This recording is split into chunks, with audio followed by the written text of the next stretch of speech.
Wall Therapy is a public mural project based in Rochester, New York.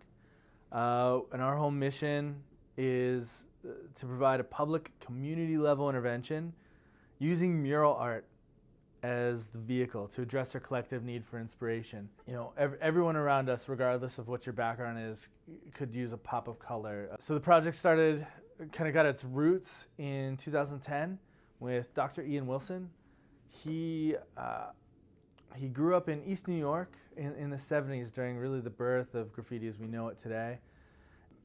Relocated over the course of years to Rochester, and that year there was a heavy spate of youth-on-youth crime, violence, homicide, etc. And he just wanted to provide something that would be a positive alternative. And he thought back to his time as a kid.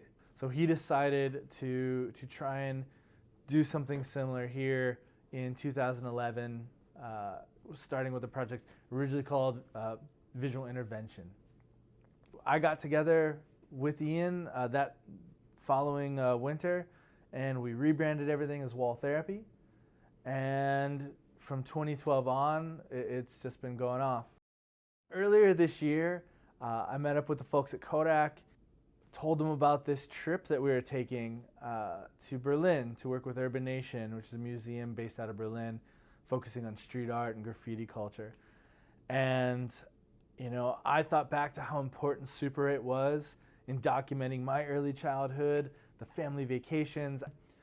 I thought about old skate videos from the 90s that were reusing Super 8, and I just had this idea of an artist family vacation, you know, our awesome, dysfunctional, functional.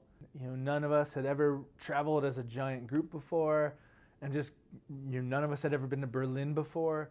And so being able to capture that in Super 8, like those my old home movies, was just something that I thought would come out super cool. And I love it. I mean, everyone who's seen it just really digs the vibe. We were able to use local Rochester band for the music to really just bring home this idea of bringing Rochester to Berlin, the Wall Therapy experience to Berlin, and bringing some of that positive energy over to Urban Nation.